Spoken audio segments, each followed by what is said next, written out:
Hi buddies, இன்றைய காணொலியில் தமிழ்நாட்டின் தூங்கா நகரம் என அழைக்கக்கூடிய மதுரையிலிருந்து ஒரு 30 கிலோமீட்டர் தொலைவில் உள்ள ஒரு அழகிய கிராமத்தில் ஒரு பெண் கொடுமை செய்து இறந்த பிறகு சுடுகாட்டுக்கு போற வழியில 2 ஆன்மாக்கள் நடத்திய அதிபயங்கர அமானுஷ்ய நிகழ்வை தாங்க முழுமையாக பார்க்க போகிறோம். இன்றைய காணொலியும் கொஞ்சம் கூட சுவாரஸ்யம் மற்றும் த்ரில்லிங் குறையாமல் நீங்கள் அப்படியே எதிர்பார்க்கலாங்க. இது போன்று உங்கள் வாழ்விலும் ஏதாவது திகில் சம்பவம் நடந்துச்சுன்னா இந்த மின்னஞ்சலுக்கு அனுப்பலாங்க. ஒருவேளை அது கஷ்டமாக இருந்துச்சுன்னா கீழே டிஸ்கிரிப்ஷன்ல இன்ஸ்டாகிராம் லிங்க் கொடுத்துருக்கீங்க, அதுல போயிட்டு ஃபாலோ கொடுத்துட்டு வாய்ஸ் நோட்டா கூட ஷேர் பண்ணலாங்க. நான் உங்கள் Afsar, welcome to Afsar investigation. நான் ஏற்கனவே சொன்ன மாதிரி தமிழ்நாட்டினுடைய தூங்கா நகரம் என அழைக்கக்கூடிய மதுரையிலிருந்து ஒரு 30 கிலோமீட்டர் தொலைவில் உள்ள அந்த அழகிய கிராமத்தில் 1990 காலகட்டத்தில் நடந்த சம்பவம் தாங்க இந்த சம்பவம். இந்த சம்பவத்தை நமக்கு மின்னஞ்சல் மூலியமாக அனுப்பியது குணா அப்படிங்கிறவர் தாங்க. இது இவருக்கு நடந்துச்சான்னு பார்த்தீங்கன்னா இல்லைங்க, இவருடைய சித்தப்பாக்கும் அவருடைய குடும்பத்துக்கும் நடந்ததாங்க இந்த சம்பவம். அப்படி என்னாச்சுன்னு பார்த்தீங்கன்னா கிட்டத்தட்ட 1990 காலகட்டத்தில் இந்த மின்னஞ்சல் அனுப்பினார் பார்த்தீங்களா குணா, அவருக்கு ஒரு 10 வயசு இருந்திருக்குங்க. இவருடைய குடும்பத்தை பற்றி சொன்னா இவங்களுடைய அம்மா பேர் லட்சுமிங்க, இவருடைய அப்பா பேர் பார்த்தீங்கன்னா குமரேசனுங்க. அப்படி இருக்கையில உங்க கூடயே ஒரு சித்தி இருந்திருக்காங்க, அவங்க வேற யாரும் கிடையாதுங்க, உங்களுடைய அம்மா லட்சுமி இருக்காங்க இல்லையா, அவங்களுடைய கூட பிறந்த தங்கச்சி, அவங்களோட பேர் சித்ராங்க. அப்படி இருக்கையில உங்களுடைய சேர்ந்து இந்த சித்தி இருக்கிறதுக்கான காரணம் என்னன்னு பார்த்தீங்கன்னா குணா இருக்கார் பார்த்தீங்களா, அவருடைய அம்மா லட்சுமியும் அவங்க கூட பிறந்த தங்கச்சி சித்ராவும் அவங்களுடைய பாட்டி வளர்ப்புல தான் வளர்ந்துருக்காங்க. அவங்களுடைய அப்பா அம்மா சிறிய வயதிலேயே தவறிட்டாங்க. அதுக்கு பிறகு என்ன பண்றாங்கன்னு பார்த்தீங்கன்னா கிட்டத்தட்ட ஒரு சில வருடங்கள் கழிச்சு இந்த லட்சுமிக்கு திருமணம் வரன்னு பார்க்கலாம்னு நினைக்கிறாங்க. அதே மாதிரி பக்கத்து கிராமத்துல இருந்து ஒரு மாப்பிள்ளையே வராருங்க. அப்படி அந்த திருமணம் நிச்சயிக்கப்பட்ட அந்த நேரத்தில் இந்த லட்சுமின்றவங்க அந்த மாப்பிள்ளையை கூப்பிட்டு நான் ஒரு கண்டிஷன் போடுவேன், அதுக்கு நீங்க ஒத்துக்கணும், அப்படி ஒத்துக்கிட்டாதான் இந்த திருமணம் நடக்கும் அப்படின்றாங்க. அதுக்கு பிறகு அது என்ன சொல்றாங்கன்னு பார்த்தீங்கன்னா, என்னுடைய பாட்டிக்கு வயசாயிட்டே போகுது, நானே என் தங்கச்சி என்னுடைய பாட்டி கிட்ட தான் வளர்ந்துட்டு இருக்கோம், எங்களுக்கு வேற போக்கு இடமும் கிடையாது, சொந்தக்காரங்களும் யாரும் கிடையாது, அதனால என்னுடைய தங்கச்சி என் பாட்டி உயிரோட இருக்க வரையும் தான் அவங்களோட இருப்பா, அதுக்கு பிறகு எங்க வீட்டுக்கே வந்துருவா, இதுக்கு சம்மதிச்சிங்கன்னா நம்ம திருமணம் செஞ்சுக்கலாம், இல்லைன்னா இந்த திருமணமே வேணாம் அப்படின்னு சொல்லி முடிவெடுக்கிறாங்க. இதை கேட்ட வருங்கால கணவரான குமரேசன் என்ன சொல்றாருன்னா, இதுக்கு நான் சம்மதிச்சுக்கிறேன், உன்னுடைய தங்கச்சி எனக்கு குழந்தையா மாதிரி தானே, நான் எதுக்கு வேணான்னு சொல்ல போறேன், எனக்கு ஒரு பிரச்சனை இல்லைம்மா அப்படின்னு சொல்லி இந்த திருமணத்துக்கு வந்து சம்மதிச்சுக்கிறாங்க. அதுக்கு பிறகு என்ன ஆகுதுன்னு பார்த்தீங்கன்னா கிட்டத்தட்ட 1978 காலகட்டத்தில் இந்த லட்சுமிக்கும் குமரேசனுக்கும் திருமணம் நடந்து முடியுதுங்க. அப்படி திருமணம் நடந்து முடிஞ்ச கிட்டத்தட்ட ஒரு 2 வருடங்கள் கழிச்சு என்னதுன்னு பார்த்தீங்கன்னா இவங்க நினைச்ச மாதிரி அவங்களுடைய பாட்டி வந்து உடம்புக்கு முடியாம இறந்தே போயிறாங்க. அதுக்கு பிறகு என்ன பண்றாங்க பார்த்தீங்கன்னா இந்த லட்சுமியோட தங்கச்சி சித்ராக்காங்க இல்லையா, அவ என் வீட்லயே வந்து இருந்துக்குவா அப்படின்னு சொன்னோடனே அவங்களுடைய கணவர் குமரேசனும் சரின்னு சொல்லி ஏத்துக்கிட்டாரு இல்லையா, ஏற்கனவே அவரு ஏத்துக்கிட்டாருங்க. அதுக்கு பிறகு கிட்டத்தட்ட ஒரு வருடம் எந்த ஒரு பிரச்சனையுமே இல்லாம தான் இருந்திருக்குது. இந்த சித்ராவை பத்தி சொல்லணும்னா பார்க்கறதுக்கு ரொம்ப அழகாவே இருப்பாங்களாங்க, வெகுளி மனசு அப்படின்னு சொல்லலாங்க.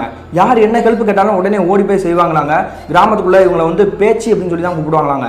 அப்படி கூப்பிடுறதுக்கான காரணம் என்னன்னு பாத்தீங்கன்னா வெகுளித்தனமா இருப்பா, என்ன சொன்னாலும் செய்வா அப்படின்ற மாதிரி தாங்க சொல்லிட்டு இருக்காங்க. மதுரை மட்டும் கிடையாது, நிறைய கிராம வட்டாரத்து மக்கள்கிட்ட வந்து கேட்டிருந்தீங்கன்னா இதுக்கான அர்த்தம் தெரிஞ்சிருக்கும்னு நினைக்கிறேன். தெரிஞ்சவங்க கீழே கமெண்ட் பண்ணுங்க. அப்படி இருக்கையில இந்த சித்ராவுக்கு இன்னும் ஒரு மனசால ஒரு பிரச்சனை இருந்திருக்குங்க. அது என்னன்னு பாத்தீங்கன்னா ஒரு சமையல் வேலை செய்யறாங்கன்னு வச்சுக்கோங்களேன், எக்ஸாம்பிளுக்கு சொல்றேன், ஒரு சமையல் வேலை செய்ய போறாங்க அப்படின்னா ஏதாவது ஒரு இடத்த உத்து பார்த்துறாங்கன்னு அந்த இடத்துல ஸ்டன்னாகி நிற்பாங்கிறாங்க.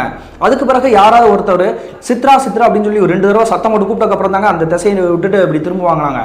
இது எப்படி பழக்கப்பட்டு போனதுனால அவங்களோட பாட்டி சின்ன வயசுலேருந்தே எந்த வேலையும் கொடுக்காம செல்லமாக வளர்த்துருக்காங்களாங்க. அதனால இவங்களுக்கு வந்து இந்த ஒரு பிரச்சனை வந்துருச்சுங்க. இந்த விஷயத்தெல்லாம் தெரிஞ்சதுக்கு அப்புறம் இந்த லட்சுமியோட கணவர் குமரேசன் இருக்காரு இல்லையா, இந்த சித்ராவை பார்த்துட்டு எப்போ பார்த்தாலும் சனியும் தான் திட்டு வராங்க. நீ ஓ வீட்டில் இருந்தே உசுர் எடுக்காம என் வீட்லேயே வந்து உசுர் எடுக்கிறியடி, நீ என்னைக்கா செத்து தொலைய மாட்டியா அப்படின்னு சொல்லிட்டு சபிச்சுக்கிட்டே இருந்திருக்காங்க. அதுக்கு பிறகு என்ன ஆகுதுன்னு பார்த்தீங்கன்னா இந்த சித்ராவுக்கு திருமணம் வரன்னு பார்க்கலாம் அப்படின்னு முடிவு எடுக்கிறாங்க. ஆனால் இவங்க பொருளாதாரத்தில் கீழ்தங்கி உள்ளவங்க அப்படின்றதுனால யாருமே அந்த பொண்ணை பார்க்கறதுக்கு வரலங்க.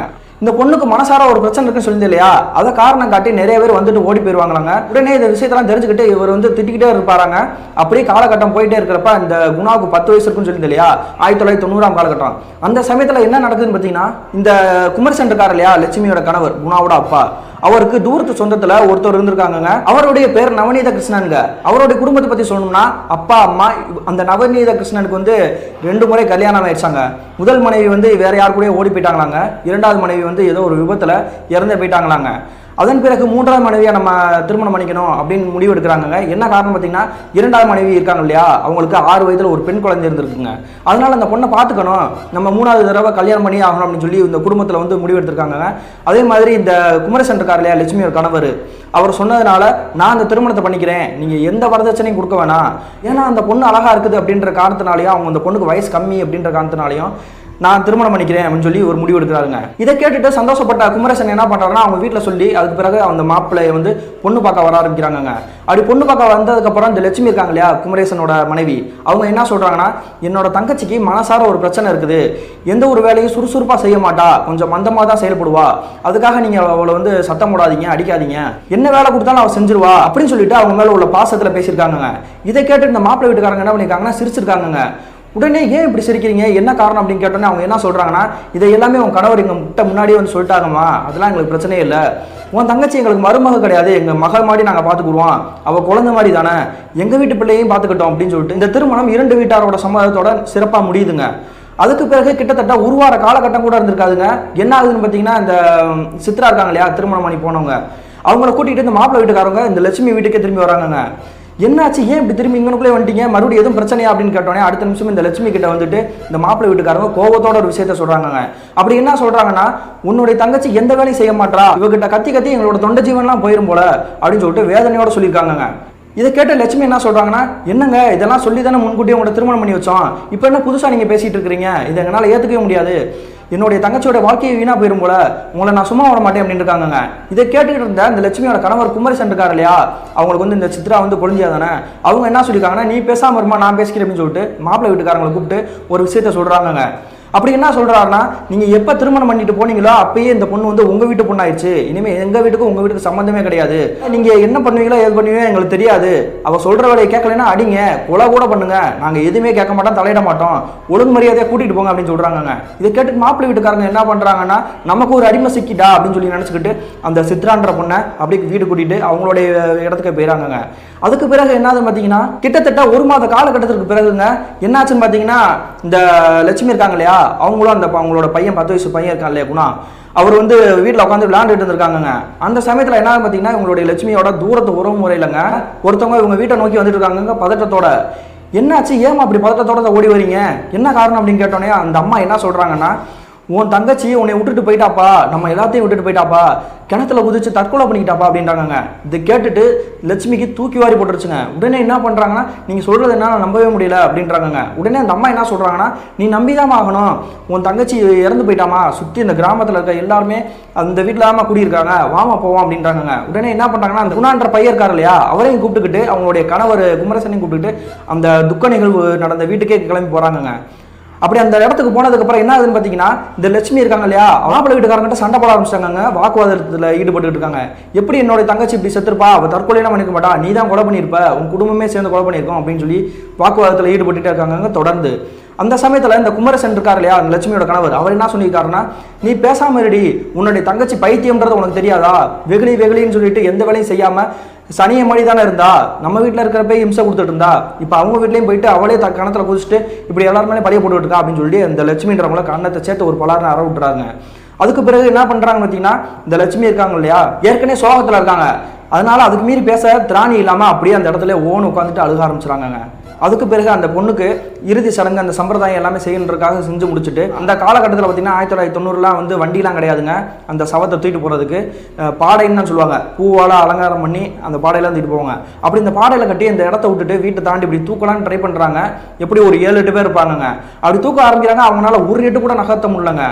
என்னடா அது, ஒரு எட்டு கூட நகர்த்த முடியல, 8 ஆள் கணக்குது அப்படின்னு சொல்லிட்டு அதிர்ச்சியோட அப்படி உறைஞ்சு போய் நிற்கிறாங்க. அடுத்த நிமிஷம் இதை பார்த்துட்டு இருந்தா சுற்றி இருக்கவங்கள ஒருத்தர் என்ன சொல்றாருன்னா, இன்னைக்கு சனிக்கிழமை தம்பி, சனி போனால் தனியாக போகாதுன்னு சொல்லுவாங்க, எனக்கு ரொம்ப தப்பாப்படுது, எல்லாரும் கையிலையும் கடுகு வச்சிருக்கீங்களா அப்படின்னு கேட்குறாங்க. அதுக்கு பிறகு அங்கே இருந்த ஒரு சில பெரியவர்கள் இருப்பாங்க இல்லையா, கையில் கடுகெல்லாம் கொடுத்துட்டு எலுமிச்சம்பழத்தையும் கொடுத்துட்டு இப்போ தூக்குங்கப்பா அப்படின்றாங்க.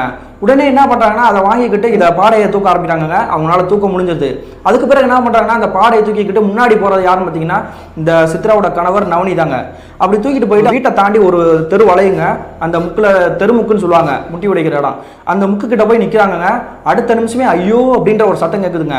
என்னடா அது திடீர்னு இப்படி சத்தம் கேட்குது, யாரா இருக்கும் அப்படின்னு சொல்லிட்டு அந்த சவத்தை தூக்கிருக்காங்க இல்லையா பாடையை, அதை கீழே இறக்க ட்ரை பண்ணுறாங்க. உடனே இங்கே சுற்றி இருந்த ஒரு பெரியவர் என்ன சொல்கிறாருன்னா, தம்பி பாடையை தூக்கிட்டா கீழே இறக்கக்கூடாது, போகிற இடத்துக்கு கொண்டு போயிடணும், இல்லைன்னா பெரிய பிரச்சனை ஆயிரும், கெட்ட சவனம்னு சொல்லுவாங்க அப்படின்றாங்க. இதை கேட்டுட்டு நவனி மறுபடியும் அந்த இடத்த தாண்டி போகலாம் அப்படின்னு நினைக்கிறாங்க. ஆனா அங்கிருந்து வர்றது யாருன்னா இவங்களுடைய உறவுக்காரங்க தாங்க. அப்படி அந்த உறவுக்கார பெண்மணி நவனியை பார்த்துட்டு என்ன சொல்றாங்கன்னா, தம்பி உங்க அம்மா நம்ம எல்லாத்தையும் விட்டுட்டு போயிட்டாடா அப்படின்றாங்க. இதை கேட்ட நவனி அடுத்த நிமிஷமே அங்கனுக்குள்ள நின்றுகிட்டு அலறி அடிச்சுட்டு வீட்டுக்கே போய் ஓடி பார்க்குறாருங்க. அப்படி ஓடி போய் பார்த்தா உங்களுடைய அப்பா இருக்காரு இல்லையா, நவனியோட அப்பா, அவர் நெஞ்சிலேயே அடிச்சுட்டு அழுகுறாருங்க. என்னம்மா அப்படி பண்ணிட்டியம்மா, அப்படி போயிட்டியம்மா அப்படின்னு சொல்லி அழுகுறாங்க. அங்க சுத்தி இருந்த ஊர் மக்கள் என்ன பேசிக்கிறாங்கன்னா, இன்னைக்கு சகுனம் சரியில்லை போல, அதனால இந்த வீட்டில் 2 மரணம் ஆயிடுச்சு. நார்மலாவே ஒருத்தவர் இறந்தவரோட உடலை தூக்குறோம் அப்படின்னாவே கொஞ்சம் வெயிட்டாக தாங்க இருக்கும். ஆனா இது அதுக்கு மேல அதிகமாக வெயிட்டாக இருந்திருக்குங்க. அதனால உங்களுக்கு சந்தேகமா இருந்திருக்குங்க. அடுத்த நிமிஷம் அவங்க என்ன நினைக்கிறாங்கன்னா, ஒருவேளை மருமக இறந்து போயிட்டா அப்படின்றதுனால அந்த துக்கம் தாங்க முடியாம தான் அவங்களுடைய மாமியாருக்குமே ஒரு பிரச்சனை, நெஞ்சொலி வந்திருக்கும், அதனால இறந்து போயிட்டாங்க போல அப்படின்னு சொல்லி பேசிக்கிறாங்க. ஆனா இதை கேட்டுக்கிட்டு இருந்த நவனி என்ன நினைக்கிறாருன்னா, நம்மளுடைய அம்மா அப்படிப்பட்ட ஆள் கிடையாது, எதுவாக இருந்தாலும் தைரியமா தாங்கக்கூடிய ஆள் தானே, மருமக இப்படி இறண்டான்றக்காக நம்ம அம்மா இறந்துருக்க போறாங்க அப்படின்னு சொல்லிட்டு அவர் நினைக்கிறாருங்க. அதுக்கு பிறகு என்ன பார்த்தீங்கன்னா, இந்த சித்ரா இறந்து அவங்களுடைய உடலை வந்து சுடுகாடு கொண்டு வரதுக்கு வந்து கரெக்டாக 4 மணி இருந்திருக்குங்க. அந்த நேரத்தில் கொண்டு போன நினைச்சிருக்காங்க. அதுக்கு பிறகு திடீர்னு இப்படி உங்களுடைய அம்மாவை இறண்டாங்க இல்லையா, அதனால என்ன பண்றாங்கன்னா, இவங்க சுடுகாடு கொண்டு போற நேரத்தை பார்த்தீங்கன்னா தோராயமா இரவு 8 மணி ஆயிடுதுங்க. அப்படி இந்த 2 பேரோட உடலையுமே தூக்கிட்டு போயிட்டு சுடுகாட்டில் போயிட்டு காரியம் பண்ணி முடிக்கிறாங்க. முடிச்சுட்டு அந்த இடத்த விட்டு கிளம்பி வந்துடுறாங்க. அதன் பிறகு கிட்டத்தட்ட ஒரு 2-3 மணி நேரம் கழித்து என்ன ஆகுதுன்னு பார்த்தீங்கன்னா, சுடுகாட்டில் வேலை பார்க்கக்கூடிய ஊழியர் அவர் அந்த பணத்தை எரிச்சிட்டு இருக்கிறப்ப ஒவ்வொரு சமயம் பார்த்தீங்கன்னா அந்த நரம்புலாம் புடச்சிட்டு அப்படி மேலே ஏறி வருங்க. உடனே கையில் ஒரு குச்சி வச்சிருப்பாங்க, அதை வச்சு டப்பு டப்புன்னு தட்டுவாங்க. தட்டினதுக்கப்புறம் தான் அது வந்து கீழே போகும். இது வந்து இயல்பாக நடக்கக்கூடிய விஷயம் தாங்க. ரத்த ஓட்டம் நின்றுச்சு அப்படின்றதுனால வேறப்பா அது வந்து தூக்கிக்கிட்டே இருக்குங்க. அப்படி செஞ்சுக்கிட்டு இருக்கப்ப கிட்டத்தட்ட ஒரு 1/4 மணி நேரம் கழிச்சு இவர் என்ன பண்றாரு அப்படின்னா, சரி எரியுதுல எரிஞ்சிட்டு இருக்கட்டும், நம்ம கொஞ்சம் பீடி பற்ற வைப்போம்னு சொல்லிட்டு கொஞ்சம் தூரம் தள்ளி வந்துட்டு ஒரு மூலையில வந்து உட்காராருங்க. அப்படி உட்கார்ந்துருக்க அடுத்த நிமிஷம் அவருக்கு என்ன பார்த்தா கொலை நடுக்கக்கூடிய ஒரு விஷயம் நடக்குதுங்க. அப்படி என்னாச்சுன்னு பார்த்தீங்கன்னா, அந்த எரிமேடையை பார்த்துக்கிட்டே ஒரு பீடி குடிச்சிருக்காருல, அந்த நிமிஷம் அந்த எரிமேடையை உத்து பார்க்குறாருங்க. அங்கனுக்குள்ள ஒரு பெண்மணிங்க போன்னு அழுதுட்டு இருக்காங்க. இதை பார்த்துட்டு அந்த சுடுகாட்டு ஊழியர் என்ன நினைக்கிறாருன்னா, யார் இந்த பொண்ணு, ஏன் இந்த இடத்துல நின்று அழுதுட்டு இருக்குது, ஒருவேளை உறவுக்காரங்களா இருக்குமோ, அப்படியே இருந்தாலுமே இந்த இடத்துக்கு எதுக்கு வரணும், பக்கத்துல நின்று அழுதுட்டு இருக்காளே அப்படின்னு சொல்லிட்டு உத்து பார்த்துருக்காங்க. அதுக்கப்புறம் அந்த பொண்ணை பார்த்து இந்த சுடுகாட்டு ஊழியர் என்ன கேட்கிறாருன்னா, யார் மணி, ஏன் இங்கே உட்காந்துருக்க, கிளம்பி போமாங்கன்னெல்லாம் உட்காரக்கூடாதுமா அப்படின்றாங்க. ஆனால் அந்த பெண்மணி எந்த ஒரு வார்த்தையுமே சொல்லாமல் அப்படியே ஓன்னு அழுதுட்டே இருந்திருக்காங்க. உங்கள் எல்லாருக்குமே ஒரு சந்தேகம் வரலாங்க, ஒருவேளை இது சித்ராவோட ஆன்மாவோ அப்படின்னு நினைக்கிறீங்க. ஆனால் சித்ராவோட ஆன்மா கிடையாதுங்க, அது வேற ஏதோ ஒரு பொண்ணுங்க அப்படி அழுதுட்டு இருக்குங்க. அடுத்த நிமிஷம் 2 அடி எடுத்து வச்சு, யார் மணி ஒன்றை தான் கேட்டுட்டு இருக்கேன் அப்படின்னு சொல்லிட்டு சத்தமாக ஆங்காரமா அவர் சொல்றாருங்க. எதிர்ப்புறத்தில் இருக்காங்க பார்த்தீங்கன்னா அந்த பெண்மணி பேச ஆரம்பிக்கிறாங்க. அதை கேட்ட அந்த சுடுகாட்டு ஊழியர் தலைதறிக்கு அந்த இடத்த விட்டுட்டு அலறி அடிச்சுட்டு ஓடுறாருங்க. என்ன காரணம் பார்த்தீங்கன்னா, அப்படி அந்த பொண்ணு என்ன சொல்லுச்சுன்னு பார்த்தீங்கன்னா, நாளைக்கு ஒரு புளியை வெட்டி விடா, நாளைக்கு நீ இங்கக்குள்ள வர வேண்டியதா இருக்கும் அப்படின்னு சொல்றாங்க. இதை கேட்டுட்டு அந்த சுடுகாட்டு ஊழியர் என்ன பண்றாருன்னா, அப்படியே உத்து பார்க்குறாருங்க. அது வந்து ஒரு பொண்ணே கிடையாதுங்க, ஒரு உருவம். அப்படி காத்து மாடி அந்த நிழல் மாடி அந்த உருவம் அப்படியே முகத்தை மட்டும் கோரமா மாத்திட்டு அந்த இடத்துலயே உட்காந்துருக்குங்க கோரமா. இதை பார்த்துட்டு அலறி அடிச்சுட்டு இனிமே இங்கே இருக்கக்கூடாது அப்படின்னு சொல்லிட்டு முடிவெடுத்துட்டு அந்த சுடுகாட்டு ஊழியர் என்ன பண்றாருன்னா, ஒருவேளை இது சீரியஸான விஷயமா இருக்கலாம் அப்படின்னு சொல்லிட்டு அந்த ஊருக்குள்ளே போயிட்டு அந்த நவனி இருக்கார் பார்த்தீங்களா, சித்ராவோட கணவர், அவர் வீட்டில் போய் சொல்ல ஆரம்பிக்கிறாங்க. ஆனால் அவங்க யாருமே இதை நம்புற மாதிரி இல்லைங்க. ஏன்னா ஏற்கனவே 2 மரணம் ஆயிடுச்சு. அந்த துக்க நிகழ்வில் இருக்கிறதுனால இவர் வந்து இப்படி சொல்றாரு, மறுபடியும் ஏதோ பிரச்சனை வரப்போகுது அப்படின்னு சொல்றாரு அப்படின்னு சொல்லிட்டு கோபத்தோட இந்த சுடுகாட்டு ஊழியரை தாக்க ஆரம்பிச்சிடாங்க. அப்படி இந்த உறவுக்காரங்க எல்லாருமே அடிச்சது பிறகு கண்ணம்லாம் வீங்கினதோட இந்த சுடுகாட்டு ஊழியர் என்ன சொல்றாருன்னா, உங்க நல்லது தாயா சொல்றேன், எனக்கு என்னமோ சரியா பரல, நாளைக்கு ஏதோ பிரச்சனை வரும் அப்படின்ற மாதிரி தான் எனக்கு தோணுது, நம்பினா நம்புங்க, நம்பாடி போங்கயா அப்படின்னு சொல்லிட்டு அந்த இடத்த தாண்டி போயிடாருங்க. அதுக்கு பிறகு இந்த உறவினர்கள்லாம் என்ன சொல்லிக்கிறாங்கன்னா, பைத்தியக்காரன் அவன் பாட்டுக்கு வந்து உளறிட்டு இருக்கான் அப்படின்னு சொல்றாங்க. இதை கேட்டு நவனி அப்படி வந்து கிடுகிட்டு நடுக்கத்தோட தாங்க இருந்திருக்கிறாரு. அதுக்கு பிறகு மறுநாள் காலையில ஒரு 5 மணி இருந்திருக்குங்க. இந்த நவனி இருக்காரு இல்லையா, அவரோட ரூம் கதவை யாரோ டப்பு டப்புன்னு தட்டுற மாதிரி இருந்திருக்குங்க. உடனே இந்த கதவை வந்துட்டு யாரு என்ன எப்படின்னு கேட்கிறாருங்க. இதை கேட்ட அடுத்த நிமிஷமே அவங்க சுற்றி இருந்தவங்க பூரா அவர் அப்படியே உத்து பார்க்குறாங்க. உடனே ஏன் இப்படி பார்க்குறீங்க, என்ன அப்படின்னு கேட்டோன்னே, அங்கே அப்பா ரூமுக்கு வந்து பாருப்பா, நீயே வந்து பாரு அப்படின்றாங்க. இதை கேட்டு நவனி அப்படியே வேர்த்து வடவடக்க அந்த ரூம்க்கே போய் பார்க்குறாருங்க. அவங்களுடைய அப்பா வந்து அப்படியே இறந்து கிடக்குறாருங்க. இதை பார்த்துட்டு ஐயோ அப்படின்னு சொல்லிட்டு தலையில கை வச்சுட்டு அப்படியே உட்காந்துறாருங்க. உடனே சுற்றி இருக்கவங்களுக்கு பூரா ஒரே பேரதிர்ச்சிங்க. என்ன காரணம் பார்த்தீங்கன்னா, நேற்று நள்ளிரவு தான் சுடுகாட்டோட ஊழியர் இந்த மாதிரி ஒரு விஷயத்த சொல்லிட்டு போனாரு, கெட்ட நிகழ்வு நடக்க போது பார்த்துக்கோங்க அப்படின்னு சொல்றாரு. ஆனால் அவங்க யாருமே கேட்கலையே அப்படின்ற மாதிரி அவங்களுக்குள்ளேயே கூடி பேசிக்கிறாங்க. இதை கேட்டுட்டு அப்படியே பயத்தில் அங்கனுக்குள்ள நின்றுக்கிட்டு உடனே அழுக ஆரம்பிச்சிட்டாருங்க இந்த நவனின்றவர். அப்பா என்னப்பா ஆச்சு இப்படி இப்படின்ட்டு அவர் இறந்து போனவரை உயிரோட இருக்காருன்ற நினப்பிலேயே போட்டு உழுக்குன்னு உழுக்குறாருங்க. அதுக்கு பிறகு என்ன பார்த்தீங்கன்னா, அந்த உறவுக்காரங்க எல்லாருமே சேர்ந்துக்கிட்டு அவருக்கான இறுதி சடங்கை முடிச்சு அவருமே சுடுகாட்டில் வந்து விட்டுட்டு வந்துடுறாங்க. அதுக்கு பிறகு 3ஆம் நாள் காரியம் இருக்கு இல்லையா, அந்த காரியத்தை நான் முடிச்சுட்டு ஒவ்வொருத்தவங்களா அந்த உறவுக்காரங்க பூரா அவங்க வீட்டுக்கு போயிடறாங்க.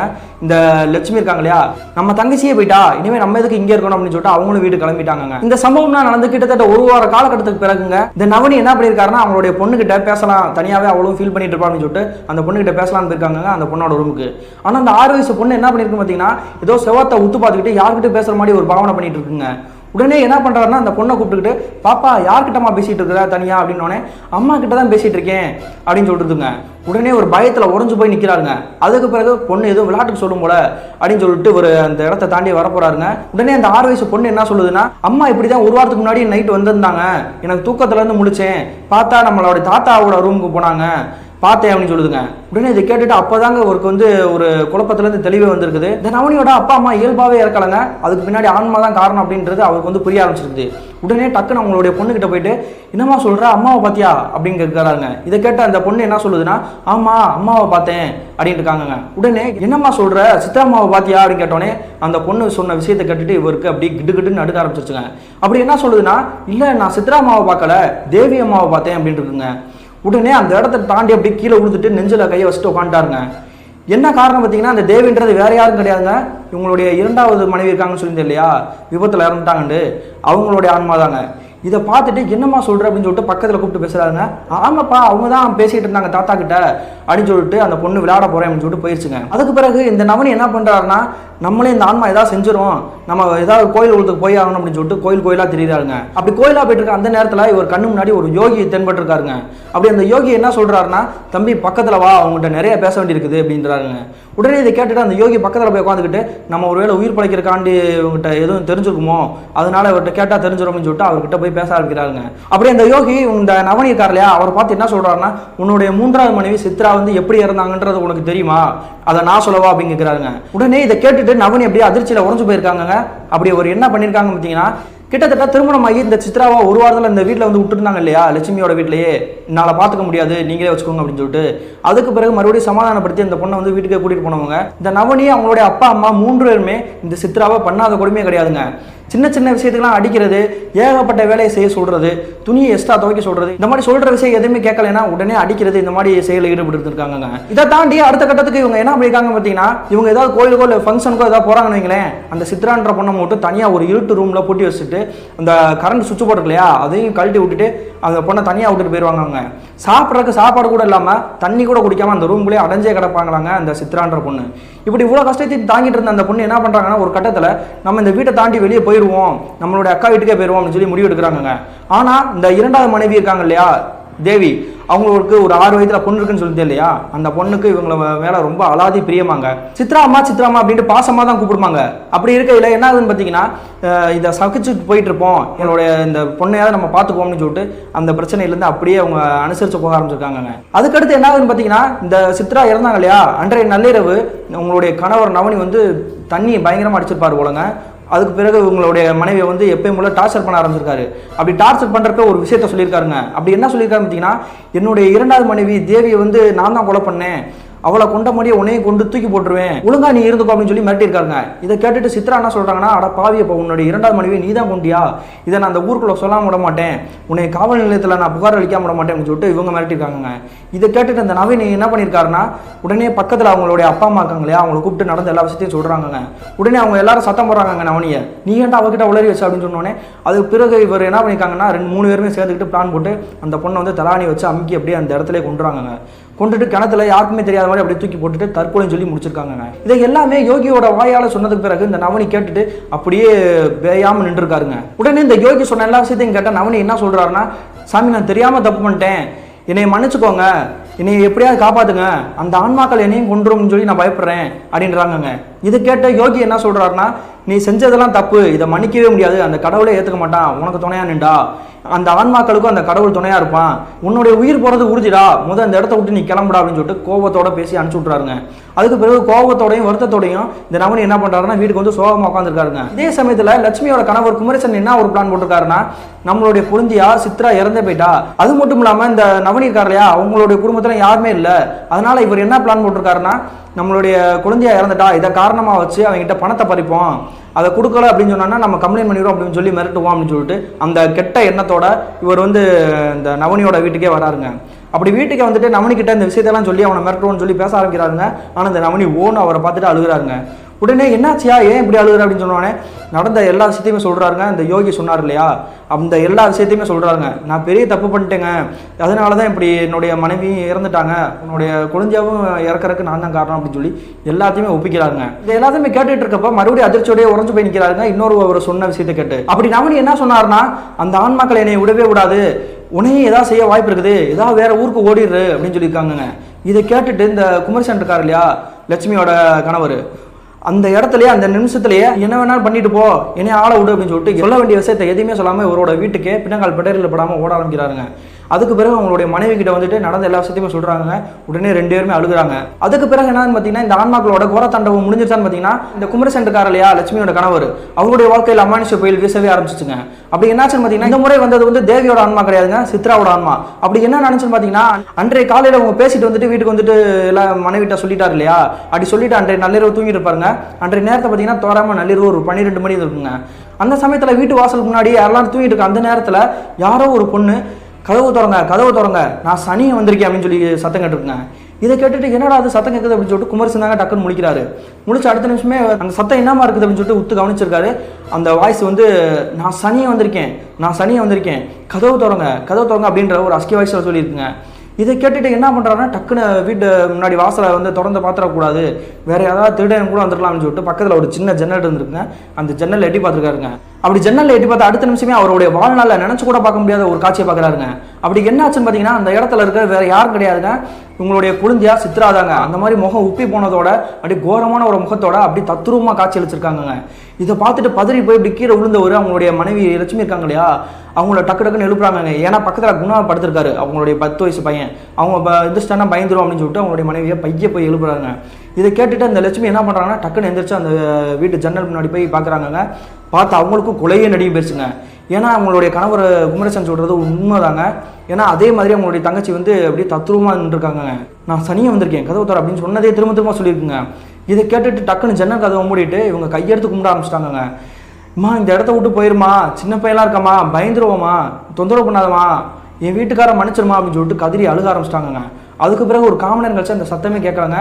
நள்ளிரவு பூரா அவங்க தூங்கவே இல்லாமல் அவங்க கணவர் மனைவியும் உட்காந்து முடிச்சுட்டே இருந்திருக்காங்க. அதுக்கு பிறகு என்ன பார்த்தீங்கன்னா, மரண காலையில் விழிச்சதுக்கப்புறம் அதே கிராமத்தில் பக்கத்தில் ஒரு ஜோதிடக்காரர் இருந்திருக்காருங்க. அவர் அடுத்து என்ன நடக்குது அப்படின்றத முன்கூட்டியே சொல்லிவிடாங்க. ஆனால் இந்த பில்லி சுனியும் செய்வேனா அதுல எல்லாம் ஈடுபடக்கூடிய ஆள் கிடையாதுங்க.